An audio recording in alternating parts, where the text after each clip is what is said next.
இப்ப நம்ம அடுத்தது பார்க்க போறது லாகூர் சதி வழக்கு. லாகூர் சதி வழக்குலயே 2 சதி வழக்கு இருக்கும். ஒன்னு வந்து முதல் லாகூர் சதி வழக்கு வந்து புக்ல இருக்காது. நம்மளுக்கு வந்து 2வது லாகூர் சதி வழக்கு தான் முக்கியமா புக்ல இருக்கும். ஏன்னா பகத்சிங் போன்ற முக்கியமான தலைவர்ல லாலா லஜபதி ராய் அவரோட இறப்பின் காரணமாக பண்ணப்படுறதால் லாகூர் சதி வழக்கு. ஏன்னா சைமன் குழு வந்திருப்பாங்க, அவங்களுக்கு எதிர்ப்பு தெரிவிச்சு அதுல தடியடியில இறந்து போறனால அவங்களுக்கு ஆதரவா கொல்லணும் ஆங்கிலேய அதிகாரிகள்னு சொன்னவங்கதான் லாகூர் சதி வழக்கு. அது வந்து 2வது லாகூர் சதி வழக்கு.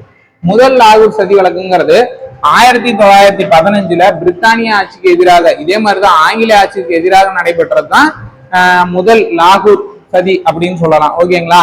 இது எந்த கட்சி நடத்துது அப்படின்னு சொல்லிட்டு கேட்டா, பசிபிக் பிரதேச இந்துஸ்தான் அமைப்பு அப்படிங்கறது சான் பிரான்சிஸ்கோல ஓபன் பண்றாங்க. அமெரிக்கா சான் பிரான்சிஸ்கோல ஓபன் பண்றாங்க. எப்போ ஓபன் பண்றாங்கன்னா 1913 ஆண்டு. ஓகேங்களா? பசிபிக் பிரதேச இந்துஸ்தான் அமைப்பு. ஓகேங்களா? இது வந்து பின்னாடி காதர் கட்சி அப்படின்னு அழைக்கப்பட்டது.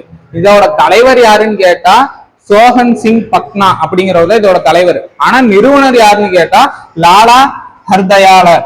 இவருதான் ரொம்ப முக்கியமானவர். லாலா ஹர்தயாளர் இவர் தான் இந்த அமைப்பை வந்து நிறுவனர், காதர் கட்சி. இப்ப காதர் அப்படின்னு கேட்டீங்கன்னா உருது மொழியில கிளர்ச்சி அப்படின்னு அர்த்தம். காதர் அப்படின்னா என்ன மொழி சொல் அப்படின்னு சொல்லிட்டு கேட்பாங்க. இந்த கண்டென்ட் வந்து 12th புக்ல பாக்ஸ்லயே இருக்கு. ரொம்ப முக்கியமான விஷயம். இந்த லாகூர் சதி வழக்கு வந்து நடத்தினாங்க அப்படின்னு சொல்லிட்டு இல்லை, ஆனா இந்த கண்டென்ட் வந்து முக்கியமா இருக்கு.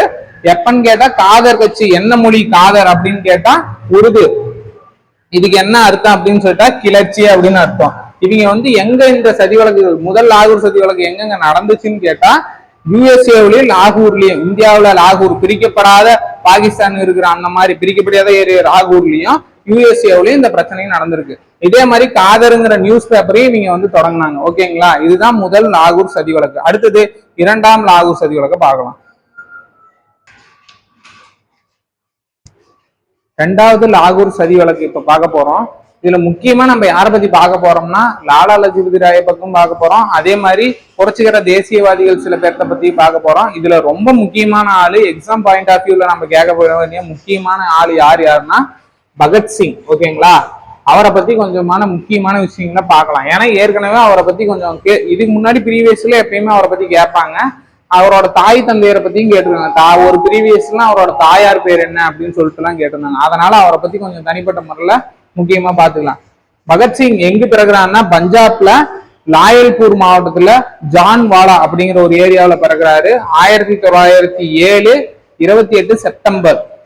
ஓகேங்களா? 1907 28 செப்டம்பர்ல பிறகுறாரு. இவரோட அப்பா பேர் வந்து கிஷன் சிங், அம்மா பேர் வந்து வித்யாவதி கவுர். இது ஏற்கனவே ப்ரீவியஸ்ல கேட்டிருக்காங்க. அம்மா பேர் என்ன அப்பா பேர் என்னன்னு சொல்லிட்டு. தகப்பனார் பெயர் கிஷன் சிங், தாயார் பெயர் வித்யாவதி கவுர். இதே மாதிரி இவரோட குடும்பம் வந்து ஏற்கனவே சுதந்திர போராட்டத்தில் ஈடுபட்ட ஒரு குடும்பமாகவும், அவரோட தந்தை ஒரு தாராளமயவாதி அப்படின்னா கேட்டதுக்கு கொடுக்கறதா பொது உடைமைவாதியா இருந்தாரு. அதே மாதிரி ஜாலியன் வாலாபாக் படுகொலை நடக்கும்போது இவரோட வயது, அதாவது பகத்சிங்கோட வயது எவ்வளவுன்னு கேட்டா 14. இதெல்லாம் ப்ரீவியஸ்ல கேட்பாங்க. ஜாலியன் வாலாபாக் படுகொலை நடக்கும்போது பகத்சிங்கின் வயது என்ன அப்படின்னு கேட்டா 14. அதுக்கப்புறம் இளமை காலத்திலே இவர் நிறைய சபைகள்ல வேலை செய்யறாரு. அதாவது நவ்ஜன் பாரத் சபா மற்றும் இந்துஸ்தான் ரிப்பப்ளிகேஷன் அசோசியேஷன் அப்படிங்கிறது கான்பூர்ல 1924 தொடங்குறாங்க. இதுதான் இந்துஸ்தான் குடியரசு ராணுவம் அப்படி HRA அப்படின்னு அழைக்கிறாங்க. இந்துஸ்தான் ரிப்பப்ளிகேஷன் அசோசியேஷன் அழைக்கிறாங்க. எங்க தொடங்கப்படுதுன்னா கான்பூர். எந்த வருடம் தொடங்கப்படுதுன்னா 1924. இளமை காலத்துல எந்தெந்த சபைகள்ல வேலை செஞ்சாங்கன்னா நவ்ஜான் பாரத் சபா மற்றும் இந்துஸ்தான் ரிப்பப்ளிகேஷன் அசோசியேஷன். ஓகேங்களா? இதுல வேலை செஞ்சாரு. இது பிற்காலத்துல 1924 கொண்டு வந்திருக்காங்களா.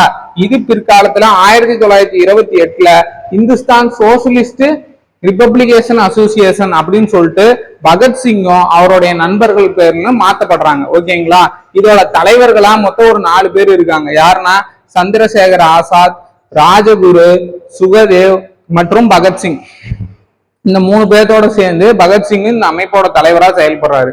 எப்படி பேர் மாத்திருக்காங்க? இந்துஸ்தான் ரிப்பப்ளிகேஷன் அசோசியேஷன் அப்படிங்கிறத 1924 கொண்டு வந்தத இந்துஸ்தான் சோசியலிஸ்ட் ரிப்பப்ளிகேஷன் அசோசியேஷன் 1928 மாத்திருக்காங்க. இதோட தலைவர்களா யார் செயல்பட்டாங்கன்னா சந்திரசேகர் ஆசாத், ராஜகுரு, சுகதேவ் மற்றும் பகத்சிங் போன்றோர் செயல்பட்டார். அதே மாதிரி இன்னொரு முக்கியமான வசனம்னா இன்குலா ஜிந்தாபாத் அப்படின்னு யார் சொன்னான்னு கேட்டா பகத்சிங். அதே மாதிரி ஏற்கனவே ப்ரீவியஸ்ல கேட்ட கொஸ்டின்னா இவர் ஒரு புக் எழுதியிருக்காரு பகத்சிங், நான் ஏன் நாத்திகன் ஆனேன் அப்படிங்கிறது ரொம்ப முக்கியமான ஒரு புத்தகம். நான் ஏன் நாத்திகன் ஆனேன் அப்படிங்கிறது தான் பகத்சிங்கோட ஒரு முக்கியமான புத்தகம், அவர் எழுதின புத்தகம். இது வந்து ஏற்கனவே எக்ஸாம்ல கேட்டிருக்காங்க. முக்கியமா பகத்சிங்கை பார்க்க வேண்டியது ரொம்ப முக்கியமான விஷயம் என்னன்னா, பகத்சிங்கோட அப்பா பேர் என்ன? கிஷன் சிங். தாயார் பேர் வித்யாவதி கவுர். எப்போது பிறகுறாரு? 1907 செப்டம்பர் 28 பிறகுறாரு. இவர் வந்து ஜாலியன் வாலாபாக் படுகொலை 1919 பஞ்சாப் சட்டம், கருப்பு சட்டம் அப்படிம்பாங்க, அந்த மாதிரிலாம் 1919 ஏப்ரல் 13 கொண்டு வரப்பட்டதுதான் அது. அப்ப வந்து கொல்லப்பட்டாங்க நிறைய பேர். அதுல அப்ப அவர் வயசு என்னன்னா 14 வயசு. ஓகேங்களா? இவரோட இளமை காலத்துல எந்தெந்த சபையில வேலை? நவ்ஜான் பாரத் சபா மற்றும் இந்துஸ்தான் ரிபப்ளிகேஷன் அசோசியேஷன்ல வேலை செஞ்சாரு. இதெல்லாம் எங்க தொடங்குறாங்கன்னா கான்பூர்ல தொடங்குறாங்க. ஓகேங்களா? இதோட பேரை 28 இந்துஸ்தான் சோசியலிஸ்ட் ரிபப்ளிகேஷன் அசோசியேஷன் சொல்லிட்டு பகத்சிங்கும் அவரோட நண்பர்களும் மாத்துறாங்க. அவர் எழுதின முக்கியமான புத்தகம் என்னன்னா நான் ஏன் நாத்திகன் ஆனேன் அப்படிங்கிறத அவரோட புத்தகம். அடுத்தது கான்பூர் லாகூர் சதி வழக்கு வந்து எப்படி எதனால உருவாச்சு, ஃபர்ஸ்ட் லாகூர் சதி வழக்கு எதுக்கு பண்ணாங்கிறத பத்தி இப்ப பார்க்கலாம். இப்ப லாகூர் சதி வழக்கு அப்படின்னா எதுக்கு ஃபர்ஸ்ட் தொடங்குச்சுன்னு பார்த்தா, சைமன் குழு இந்தியாவில் ஒரு அமைப்பு உருவாக்குறதுக்கு சைமன் குழு வந்து மேல தொடங்குறாங்க. ஓகேங்களா? இங்கிலாந்துல சைமன் குழு 1927 தொடங்கப்படுது. ஓகேங்களா? இது 7 பேர் கொண்ட ஒரு குழு. இது வந்து இந்தியாவுக்கு வந்து இதோட அரசியல் திருத்தங்கள் சட்டங்கள்லாம் பார்த்து ஒழுங்குமுறைப்படுத்திருக்கோம். லாகூர் சதி வழக்கு எதுக்காக தொடங்கப்பட்ட முக்கிய காரணம் என்னன்னா, சைமன் குழு அப்படிங்கிறது 1927 இங்கிலாந்துல கொண்டு வராங்க. அந்த குழுவுல மொத்தம் எத்தனை பேர்னா 7 பேர் இருக்காங்க. அதுல ஒருவர் கூட இந்தியர் கிடையாது. அதுதான் முக்கியமான விஷயம். அதனாலதான் இந்த பிரச்சனையே ஸ்டார்ட் ஆகுது. இந்த குழு எதுக்காகனா 1919 அரசு சட்டமோ அதே மாதிரி அதை 6000க்கும் இந்திய அரசியலமைப்புல வந்து ஏதோ ஒரு மாற்றத்தை ஏற்படுத்துறதுக்கும் 6000 கொண்டு வரப்பட்டதுதான் இந்த சைமன் குழு. இதுல வந்து நம்மளுக்கான அரசியலை உருவாக்குறதுலயும் அதை பத்தி சொல்றதுலயும் ஒருவர் கூட இந்தியர் இல்ல அப்படிங்கறத இதுல ஒரு பெரும் பிரச்சனை. இதுக்காக 27 ஓபன் பண்றாங்க. இந்தியா எப்ப வராங்கன்னா 1928 இந்தியா வராங்க. இதோட 28 வரும்போது சைமனே திரும்பி போ அப்படிங்கிற மாதிரி, கோ பேக் சைமன் அப்படிங்கிற மாதிரி முழக்கத்துல இந்த பிரச்சனையை ஸ்டார்ட் பண்ணி போராட்டம் நடத்துறாங்க. இதோட தலைவரா யாருக்கிறாருன்னா லாலா லஜபதி ராயோட தலைமையில தான் நடக்குது. இந்த சைமன் குழுவை வந்து போராட்டத்தை தடுக்கிறதுக்கு உயரதிகாரி யாருக்கிறாருன்னா ஸ்காட் இருக்கிறாரு. இதோட காவல்துறை அதிகாரின்னா யாரு இருக்கிறாருன்னா சாண்ட்ரஸ். இந்த சாண்ட்ரஸ் என்ன பண்ணுவாருன்னா போட்டு என்ன ஒரு தடியடி நடத்தி, கடுமையான தடியடி பிரச்சனைகள்லாம் நடத்தி லாலா லஜபதி ராயை அட்டாக் பண்ணிடுவாங்க. இதுல வந்து லாலா லஜபதி ராய் 1928 நவம்பர் 17 இறந்துருவாரு. ஓகேங்களா? இவர் இறந்த பிறகு இவரை பழி வாங்குறக்கோசரம், அதாவது உயரதியான ஸ்காட்டை பழி வாங்குறக்கோசரம் தான் இந்த பிரச்சனையே நடந்து குண்டு வீசுவாங்க. ஆனா இதுல தவறுதலா சாண்ட்ரஸ் வந்து இறந்துருவாரு. அடிச்சவர் இவரு தான், ஆனா அடிக்க சொன்னவர் வந்து ஸ்காட். ஓகேங்களா? இப்படி கேட்பாங்க, லாகூர் சதி வழக்கில் யாருக்காக யாரே கொலை செய்யப்பட்டார் அப்படின்னு சாண்ட்ரஸ், ஸ்காட்டுக்கு பதிலா சாண்ட்ரஸ கொலை செஞ்சுட்டாங்க. எப்ப அதனால இறந்தாருன்னு கேட்டா 1928 நவம்பர் 17. ஓகேங்களா? அதே மாதிரி இந்த லாகூர் சதி வழக்கப்ப குண்டு வீசி கொன்னப்ப பகத்சிங் எல்லாம் மாட்டினாங்கன்னு கேட்டா மாட்டல. அடுத்தது ஒரு வழக்கு என்ன பண்றாங்கன்னா, சட்டமன்றத்துல போய் ஒரு வெடிகுண்டு வீசுறாங்க. ஓகேங்களா? அந்த வழக்குல மாட்டினதுதான் இப்ப லாகூர் சதி வழக்கையும் கணக்குல வச்சுதான் ரெண்டையும் மிங்குல் பண்ணி இவங்களுக்கெல்லாம் தூக்கு தண்டனை கொடுக்குறாங்க. ஓகேங்களா? லாகூர் சதி வழக்கு எப்படி தொடங்குதுன்னா, இந்தியாவில சைமன் குழு 1 கொண்டு வராங்க. அது வந்து இங்கிலாந்துல 1927 தொடங்குறாங்க. இந்தியாவுக்கு 1928 வருது. இதுக்கு வந்து சைமனே திரும்பி போன்னு சொல்லிட்டு பிரச்சனை பண்றாங்க. இந்த பிரச்சனைக்கு தலைவர் லாலா லஜபதி ராய் இருக்கிறாரு. இதுக்கு யாரு வந்து இந்த தடியடி நடத்தலாம்னு பர்மிஷன் கொடுக்குற ஒரு ஸ்காட்டு. லாலா லஜபதி ராய் எல்லாத்தையும் அட்டாக் பண்றவர் யாருன்னு கேட்டா சாண்ட்ரஸ். அவர் ஒரு டிஎஸ்பி, காவல்துறை உயரதிகாரியா இருக்கிறாரு.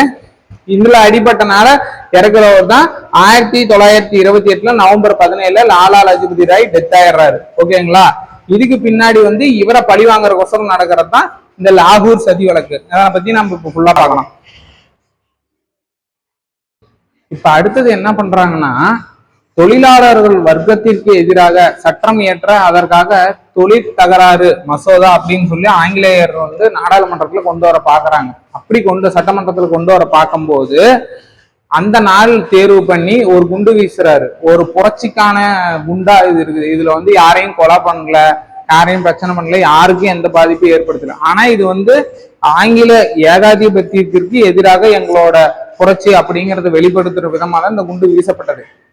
ஆனா லாகூர் சதித்திட்ட வழக்குல இப்ப கைது பண்ணாங்கல்ல, இது பண்ணாங்கன்னா சாண்ட்ரஸை கொலை பண்ணாங்க. அப்போ வந்து பகத்சிங் இவங்க எல்லாம் தப்பிச்சிட்டாங்க, யாருமே வந்து அங்க இல்ல, அவங்கள வந்து அப்ப பிடிக்கல. ஆனா இந்த குண்டு வீசும் போது, அதாவது 1929 ஏப்ரல் 8 சட்டமன்றத்துல குண்டு வீசும் போது, அதாவது யார் யார் வீசினாங்கன்னா பகத்சிங்கும் PK தத்து வீசியிருப்பாங்க. அப்ப வீசும் போது இவங்களை வந்து பிடிச்சிடுறாங்க. ஓகேங்களா, இப்படிதான் கேஸ் மூவ் ஆகுது. 1929 சட்டமன்றத்தில் பகத்சிங் எப்போது குண்டு வீசப்பட்டது அப்படின்னு கேட்டா 1929 ஏப்ரல் 8 பகத்சிங்கும் PK தத்தும் தொழிலாளர் வர்க்கத்திற்கு எதிராக சட்டம் இயற்ற அதற்காக தொழில் தகராறு மசோதா அறிமுகப்படுத்தும் நாளில் வீசப்பட்டது. அதுதான் 1929 ஏப்ரல் 8. இது வந்து யாரையும் கொல்லவில்லை, ஆங்கில ஆட்சிக்கு எதிரான ஒரு போராட்ட செயல் அப்படிங்கிறாங்க. ஓகேங்களா, இதுல வந்து எல்லாத்தையும் கைது பண்ணிடுறாங்க. இந்த கைது ஆனா எடுத்துட்டு போல, இப்ப குண்டு வீசின கைதை இவங்க எடுத்துட்டு போல. கைது பண்ண உடனே இப்போ ஆங்கிலேய அரசு என்ன பண்ணுனா இவருக்கு மேல கேஸ வலுப்படுத்தி என்ன பண்ணா லாகூர், அதாவது சாண்ட்ரஸை கொன்னாங்கல்ல அந்த கேஸை தான் கொண்டு வராங்க. இந்த கேஸ் அப்படியே விட்டுட்டாங்க, குண்டு போட்ட கேஸ விட்டுட்டு சாண்ட்ரஸை கொலை பண்ண கேஸை எடுத்துட்டு வந்து அதுதான் 2வது லாகூர் சதி வழக்குங்கிறாங்க. அந்த வழக்கை கொண்டு வந்து இவருக்கு மரண தண்டனை எப்படி வாங்கி கொடுக்குறோம்னு சொல்லி வாங்கி கொடுக்குறாங்க. அதுதான் ராஜகுரு, சுகதேவ், ஜதீந்திரநாத் தாஸ் மற்றும் பகத்சிங் மற்றும் அவங்களோட சேர்ந்து 21 பேர் வந்து சாண்ட்ரஸ் கொலை வழக்குல விசாரணைக்கு உட்படுறாங்க. ஓகேங்களா, ராஜகுரு, சுகதேவ், ஜதீந்திரதாஸ் மற்றும் பகத்சிங் போன்றவங்க வந்து அவங்களோட சேர்ந்து 21 பேரும் சாண்ட்ரஸ் கொலை விசாரணையில உள்ள வராங்க. இதுல வந்து விசாரணையில சிறையில வந்து ரொம்ப மோசமான நிலை காணப்படுது. ஆங்கில அரசு சிறையை வந்து ரொம்ப மோசமா நடத்துறதுனால அதுக்கு எதிராக ஒரு உண்ணாவிரத போராட்டம் நடத்துறாரு. 64 நாட்கள் உண்ணாவிரத போராட்டம் நடந்து ஜதீந்திரநாத் தாஸ் அப்படிங்கிறவர் வந்து உயிர் நீக்கிறாரு. கேட்பாங்க எத்தனை நாள் வந்து உண்ணாவிரத போராட்டம் இருந்தாரு, சிறையின் மோசமான நிலை காரணமாக உண்ணாவிரதம் போராட்டம் எத்தனை நாள் இருந்தாருன்னா 64 நாள் இருந்தனால அங்கேயே இறந்துறாரு. ஓகேங்களா, மீதி இருக்கிற முக்கியமான 3 பேரு பகத்சிங், சுகதேவ் மற்றும் ராஜகுரு, இவங்களுக்கு வந்து மரண தண்டனை எப்போது விதிக்கிறாங்கன்னா 1930 அக்டோபர் 7. ஓகேங்களா, அதே மாதிரி அப்ப இவரோட முக்கியமான டைலாக்ஸ் என்ன இருக்குதுன்னா புரட்சி ஓங்குக அப்படிங்கறத இவரோட முக்கியமான டைலாக், இன்குலா ஜிந்தாபாத் அப்படிங்கறத இவரோட முக்கியமான ஒரு வசனமாவும் இருக்குது. ஓகேங்களா, புரட்சிக்கான ஒரு ஒளியா அது இருக்குது. அதே மாதிரி புக்கும் நான் சொன்னேன், நான் ஏன் நாத்திகன் ஆனேன் அப்படிங்கிற புக்கு புரட்சி ஓங்குக அப்படிங்கிறது முக்கியமான விஷயம். அதே மாதிரி இவங்களுக்கு எப்ப தூக்கு தண்டனை அளிக்கப்பட்டதுன்னா 1931 மார்ச் 23 தூக்குல போறாங்க. அதாவது தூக்கு தண்டனை விதிக்கப்பட்டது, அதாவது உங்களுக்கு தூக்கு அப்படின்னு சொல்லிட்டு தூக்கு தண்டனை கொடுத்தோன்னே யாரையும் தூக்குல போட்டு கொல்ல மாட்டாங்க, உங்களுக்கே தெரியும். இப்ப இன்னைக்கு தண்டனை வந்து அப்ரூவல் ஆகுது, இன்னும் கொஞ்ச நாள் கழிச்சு தண்டனை தூக்குல போட்டுருங்க அப்படிம்பாங்க. அந்த மாதிரிதான் இதுவும் 1930 அக்டோபர் 7 வந்து தண்டனை மரண தண்டனை கொடுக்கலான்னு அறிவிக்கிறாங்க. 1931 மார்ச் 23 தூக்குல போடுறாங்க. இது ரொம்ப முக்கியமான டேட்டு, பாத்துக்கோங்க பகத்சிங்கை பத்தி இருக்குன்னா. அதே மாதிரி பகத்சிங் வழியில புரட்சி அப்படின்னா வெறும் குண்டு வீசுறதோ கை துப்பாக்கியில சுடுறதோ கிடையாது. புரட்சி வந்து மனித குலம் பிரிக்க முடியாத ஒரு உரிமை அப்படிங்கிறாரு. ஓகேங்களா, அதாவது பகத்சிங்கை பொறுத்த அளவுக்கு புரட்சி என்பது ஒரு குண்டு வீசுறதோ ஒரு கை துப்பாக்கியில சுடுறதோ கிடையாது. இது வந்து மனித குலம் பிரிக்க முடியாத உரிமை தான் புரட்சி அப்படின்னு சொல்லிட்டு சொல்றாங்க. ஓகேங்களா, இதுல முக்கியமா பார்க்க போனது டேட்டு தான். சட்டமன்றத்தில் எப்போது குண்டு வீசினாங்கன்னா 1929 ஏப்ரல் 8 யார் யார் வீசுறாங்கன்னா பகத்சிங் மற்றும் PK தத்து. எதுக்கு வீசுறாங்கன்னா தொழிலாளர் வர்க்கத்திற்கு எதிராக ஒரு மசோதாவை கொண்டு வரலான்னு அந்த நாளை பார்த்து வீசுனாங்க. ஓகேங்களா, அதே மாதிரி இதுல வந்து யாராவது உயிர் போச்சுன்னு கேட்டா உயிர் போகல, யாரையும் கொல்ற நோக்கத்துல வீசல. ஏன்னா யாரையும் கொல்லவில்லை, ஆங்கில ஆட்சிக்கு எதிராக ஒரு போராட்ட செயல் தான் இது. ஓகேங்களா, ஒரு புரட்சிக்கான செயலா இதை பண்ணியிருக்காங்க. அதே மாதிரி லாகூர் 2வது லாகூர் சதி வழக்கு, அதாவது லாலா லஜபதி ராயை கொன்றவரை கொல்றதுக்கு காரணமா நான் வந்து இவர் இறந்துட்டாரு, அதுல புரட்சிகரமா நாங்க வந்து இவங்க கொன்னே ஆகணும்னு சொல்லிட்டு ஸ்காட்டுக்கு பதிலாக சாண்ட்ரஸை கொலை பண்ணிடுறாங்க. அதுல வந்து 21 பேரு மற்றும் ராஜகுரு, சுகதேவ் மற்றும் ஜதீந்திரநாத் அப்புறம் பகத்சிங் விசாரணைக்கு உட்படுத்தப்படுறாங்க. ஓகேங்களா, இதுல வந்து சிறையில மோசமான நிலை காணப்பட்டதுனால ஜதீந்திரநாத் வந்து இதுக்கு எதிராக உண்ணாவிரத போராட்டங்கிறாரு. அதுல 64வது நாள் உயிர் நீக்கிறாரு. அதே மாதிரி மீதி இருக்கிற 3 முக்கியமான ஆளுங்க பகத்சிங், சுகதேவ் மற்றும் ராஜகுரு. இவங்களுக்கு எப்ப தூக்கு தண்டனை வழங்கப்பட்டதுன்னா 1930 அக்டோபர் 7. அதே மாதிரி தூக்கு தண்டனை நல்லா கேட்டுவாங்க, குண்டு வீசினதுக்காக தூக்கு தண்டனை தரல. லாலா லஜபதி ராய்க்கு எதிராக அவரை கொண்டுட்டனால, சாண்ட்ரஸ் இவங்க கொண்டனால அதுக்கோசரம் தான் தூக்கு தண்டனையும் வழங்கப்படுது. இந்த கேஸை வச்சு இவங்களை கைது பண்ணாங்க. ஆனா தூக்கு தண்டனை நடந்தது லாலா லஜபதி ராய் கேஸ், அதாவது 2ஆம் லாகூர் சதி வழக்கு கேஸ். எப்ப தூக்கு தண்டனை வழங்கப்பட்டதுன்னா 1930 அக்டோபர் 7. அதே மாதிரி எப்ப தூக்கில் இடப்பட்டாங்கன்னா 1931 மார்ச் 23ஆம் தேதி தூக்கில் இடப்பட்டாங்க. எங்களோட முக்கியமான டைலாக் புரட்சி ஓங்குக இன்குலா ஜிந்தாபாத். ஓகேங்களா, அதுதான் புரட்சி ஓங்குக அப்படிம்பாங்க. இன்னொரு முக்கியமான புத்தகம் நான் ஏன் நாத்திகன் ஆனேன். அதே மாதிரி இவரோட கருத்துல இப்ப கேட்பாங்க, கூட்டுல வைப்பாங்க, இல்லைன்னா இந்த கருத்தை கொடுத்துட்டு யார் இதை சொன்னாங்க, புரட்சி என்பது வெறும் குண்டோ கைத்துப்பாக்கியில் சுடுவதோ அல்ல, புரட்சி என்பது மனித குலம் பிரிக்க முடியாத ஒரு உரிமை அப்படின்னு சொல்லிட்டு சொல்றாரு. ஓகேங்களா, இப்ப அடுத்த